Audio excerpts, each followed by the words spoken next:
They called your name in the dark, but you were already gone. Not physically, no. Your body stayed, nodded, smiled, waited. But the soul had retreated to that frozen hallway between resentment and silence. You remember the exact moment. A winter morning. She laughed at something invisible, and something inside you died so softly that even you missed the funeral. Since then, you've become a man of polite disappearance. You say little, move less, and when she reaches out claws hidden in silk, you offer no reaction. Not rage, not sadness, not even the vanity of a goodbye. Just the absence that reminds her she was never real to you. The pain she feels now, it is not love. It is the collapse of a performance with no audience. The mirror cracking when no one's watching. She cries, yes, but not for you, for herself, for the fantasy, for the fact that you became the one thing she cannot consume. Silence that does not return her reflection. If this whisper already knows, you let it echo. Like the video, leave your shadow in the comments, subscribe, and stay near the silence. A woman's love withers when it finds no hunger to feed, because it was never love, only a mirror seeking light. She came to you with open palms, but you knew they were not hands, they were hooks. Her smile was not affection. It was a question, will you let me be beautiful inside your gaze? You said nothing, not out of cruelty, but because you recognized the machinery. The performance was ancient, the script too rehearsed. She needed you to need her, to ache for her, to validate her illusion. But you gave her nothing, and in that nothing, she saw the truth she feared most. She was not love, she was hunger. And you were not food. You noticed it early, didn't you? The way her compliments came only after your absence. The way she leaned in when you leaned out. The rituals she performed, new lipstick, clever phrases, dramatic exits always timed to provoke a reaction. Not connection, not meaning, just proof. Proof that she still mattered. And when you failed to deliver it, when your eyes remained hollow, your words sparse, your movements unedited by her storms, something inside her cracked. She called it confusion, you called it recognition, because you saw it, the mask, the careful, trembling mask of desirability. It was stitched together from borrowed beauty, from comments she remembered from other men, from gestures she'd watched in films, from the rehearsed breathlessness of false spontaneity. And when you did not feed it, when you did not reach for it with the desperation she anticipated, it began to starve, and she began to unravel. You were not supposed to be like this. You were supposed to compete, to pursue, to drown in her charm like the others had, but you didn't. You saw through the game, and you stayed silent. You did not condemn it. You did not validate it. You simply did not need it, and that was the wound. That was the crime. You were not violent, you were vacant, and the mask she wore had no power over emptiness. Do you remember the moment she started to panic? It wasn't loud, it was subtle. Her voice changed tones. Her presence began to overfill rooms. Her affection became theatrical, cloying, almost maternal.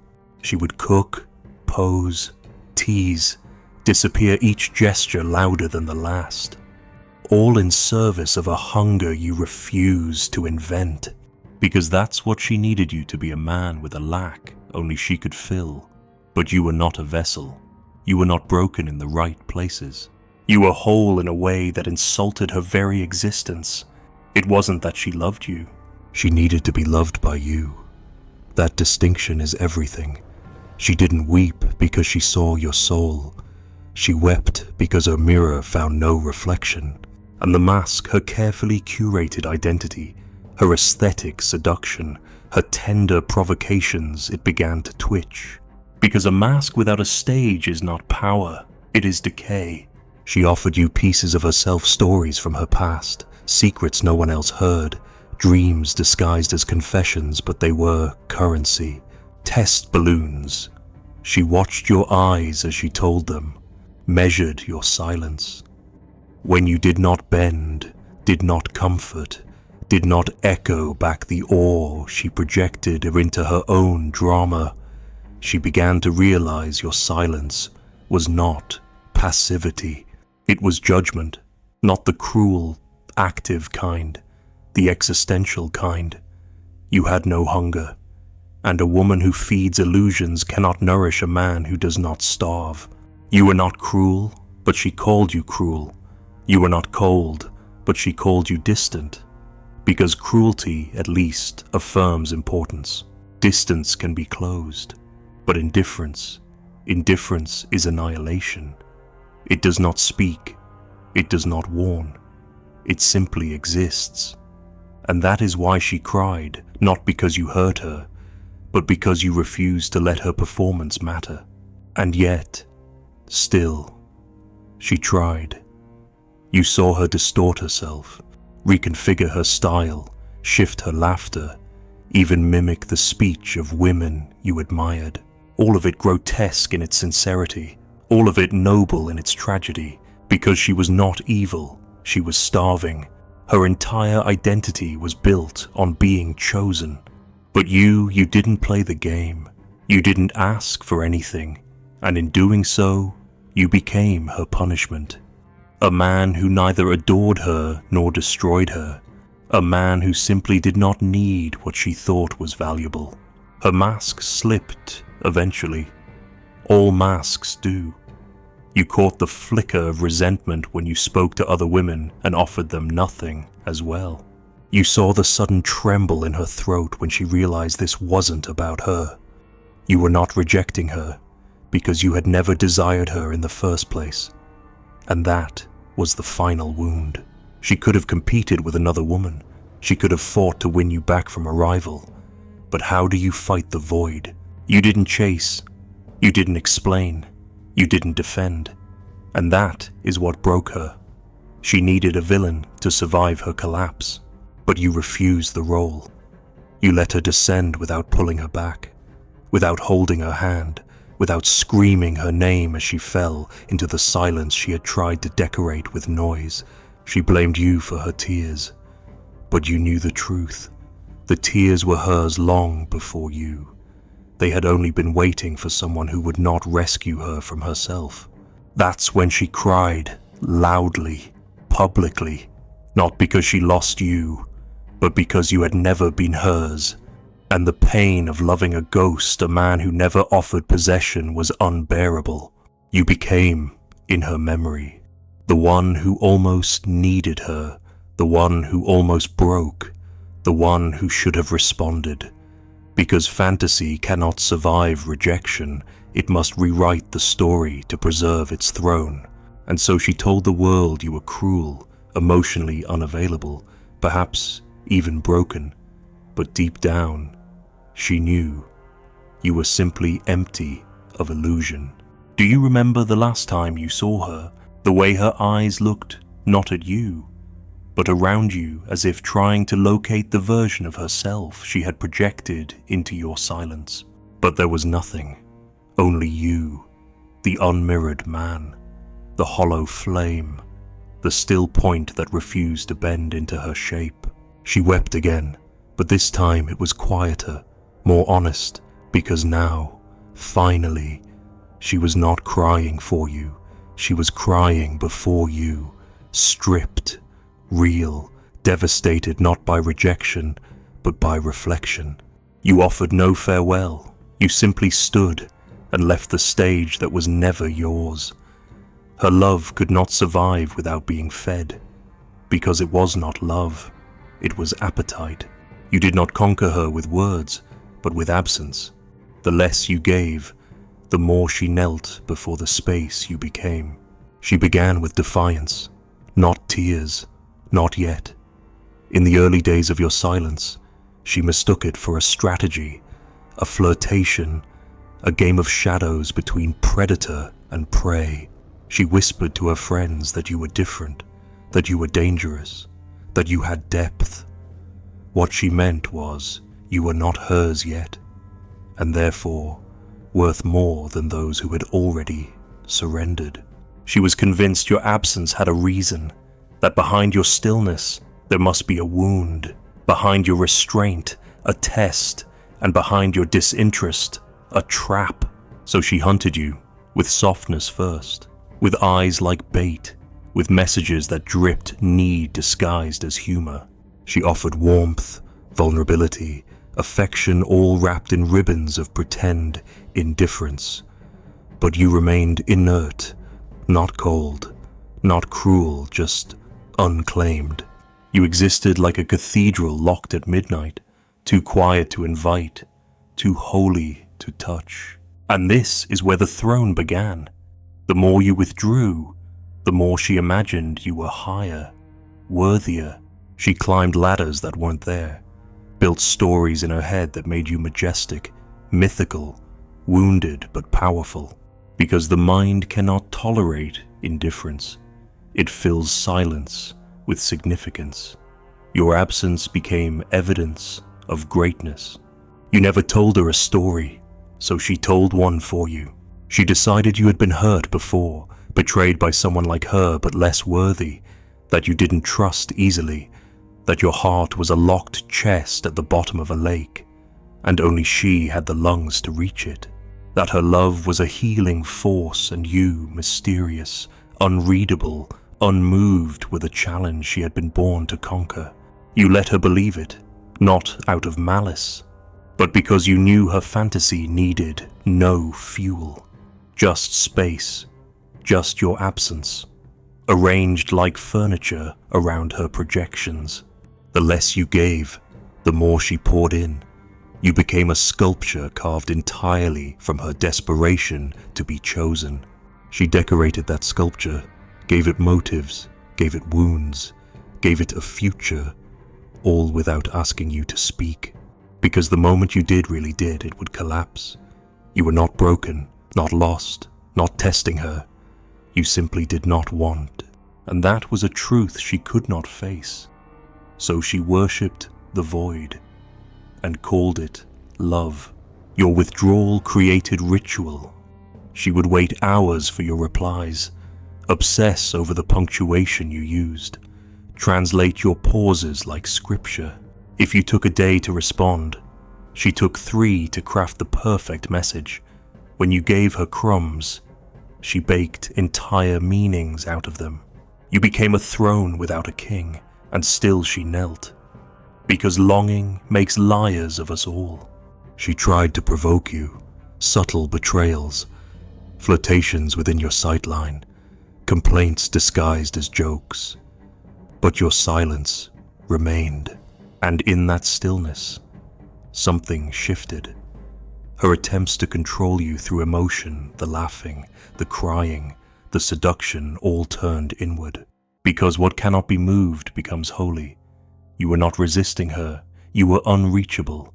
And that, to a woman drowning in performance, is the ultimate seduction. You never punished her, you never praised her, you simply existed, and in your stillness, she felt herself unravel. All her worth, once buoyed by the responses of men, now stood suspended in a void. And that is where the throne solidified. You were not above her, you were below meaning, and in that abyss, she saw her reflection distorted by her own hunger. She began to change, slowly. Her voice grew softer, as if hoping to match your silence. Her eyes grew wider, searching for any flicker of reaction. Even her clothes changed, less provocative, more poetic, as if trying to speak your language. But you had no language. That was the horror. You were not speaking through silence. You were silence. And that meant she had to invent the entire conversation herself. And she did. Every day, every hour, in private moments. She imagined your affection, rehearsed your replies, cried over imaginary betrayals, forgave you for wounds you never inflicted. She fought battles you never started, lost wars you never waged, and all the while, you did nothing. Not because you were superior, but because you were done. She began to apologize for things you never noticed, beg for intimacy you never promised, compete with women you didn't even remember, because your absence had turned you into a god whose silence made her desperate to worship louder, harder, more visibly. And when worship failed, she began to punish herself. That was the final stage, self-blame. She questioned her worth, her beauty, her instincts. She looked in the mirror and asked what she had done wrong. And in doing so, she crowned you, because the man who can cause that much self-doubt without doing anything is the man who rules her mind. And that is the throne. You were not kind, but you were not cruel. You were something worse, unreachable, because cruelty implies relationship. Silence erases it, and in that erasure, she lost herself. There is a cruelty in not needing, a power in stillness.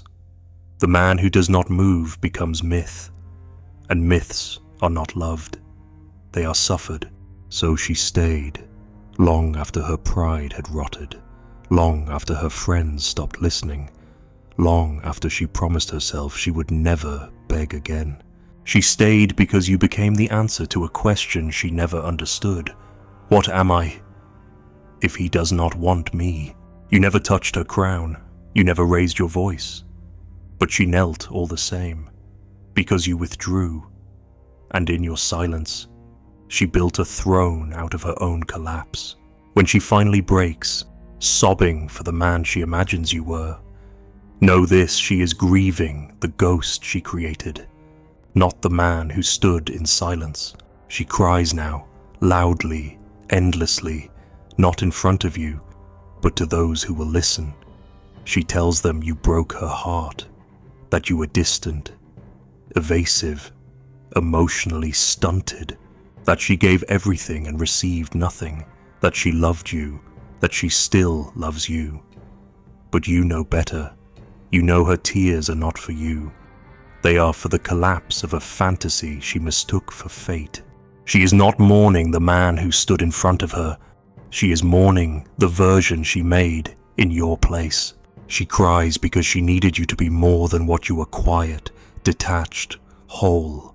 She cries because you didn't rage when she withdrew, didn't chase when she disappeared, didn't drown in guilt when she accused you of coldness. She wanted heat, even if it was hatred. She wanted proof that she mattered, that she reached you, that she left a scar. But you left no open skin for her to wound. That, more than anything, is what broke her. The silence you gave her was not punishment. It was a mirror, and what she saw inside it was emptiness. Not yours, hers.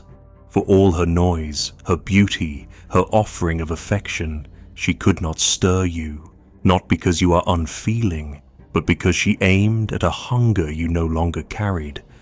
And so her despair became personal, not because you rejected her, but because she could not seduce you.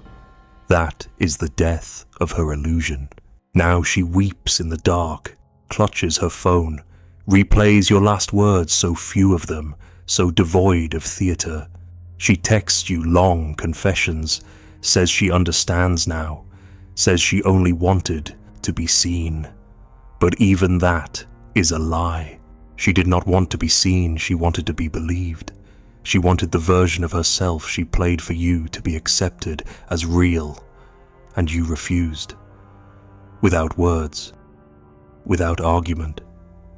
You let her unravel without catching the pieces. And when a woman's identity is built upon how men respond to her, the absence of response is annihilation. Your silence did not hurt her.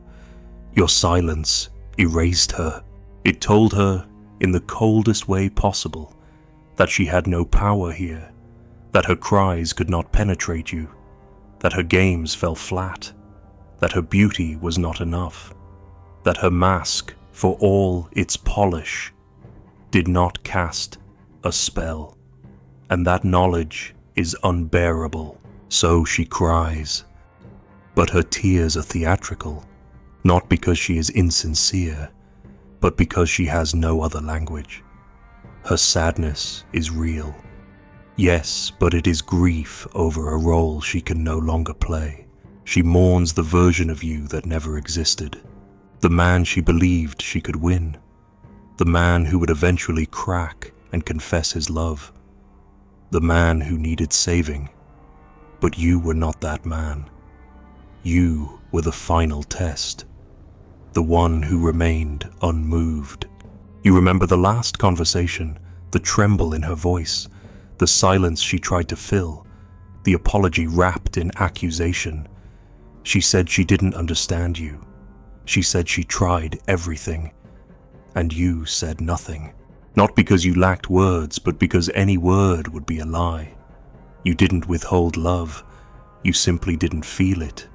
And you will not pretend to bleed where there is no wound. Now she rewrites the story, as women do, when silence is louder than cruelty. You are the villain now, the emotionally unavailable man, the one who couldn't open up, the one who was too broken to accept her love. Let her. She needs that myth to survive, because the truth is colder than abandonment. It is irrelevance. She was never yours, and you were never hers. You crossed paths like shadows on a wall, and she mistook the flicker for a flame. You notice something strange. In her sorrow, she has become radiant. Not because she has grown, but because desperation sharpens the image. She dresses better now. She posts cryptic captions. She writes long messages to herself, hoping you'll read them. She cries publicly, subtly, like a woman addicted to loss, because loss makes her visible. She didn't want to be loved. She wanted to be missed. And your refusal to miss her has driven her into obsession. Still, you remain silent, and in that silence, you become godlike. She dreams of you now, not as a man, but as a lesson. She tells herself you taught her something, that she grew from the pain, that she's stronger now, that she will never love a man who cannot express his feelings again. But even that is a mask, because deep down, she still aches for the moment you might return, not because she wants you, but because she wants closure. She wants to win. She wants you to admit she mattered. You will not, and that is the final cruelty, or mercy, depending on who tells the story. One night, she sends you a final message, a long one, full of confessions, pain, longing. She tells you she forgives you, she thanks you, she says she'll always care. But the subtext is desperation. Please respond. Please confirm that I existed to you. And you don't. Not out of pride, but because there is nothing left to say. Her pain is not yours.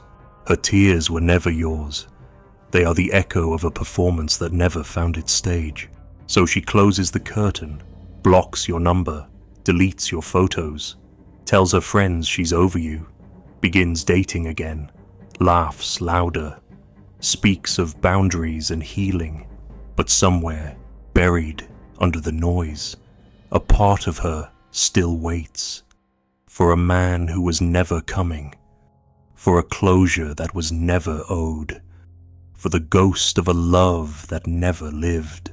And you walk away unchanged, not because you were cruel, but because you were never pulled in. She mistook your silence for a mystery. It was simply peace, a man not haunted, a man no longer performing, a man who had stopped needing mirrors to recognize himself. She never knew what to do with a man who did not hunger, so she cried, for the man she invented, for the ending she scripted, for the ghost she could not keep. Her tears were never yours. They were her own. There is a room she still enters in her sleep. A room with no door, no window, no light, only the faint outline of a man who never speaks.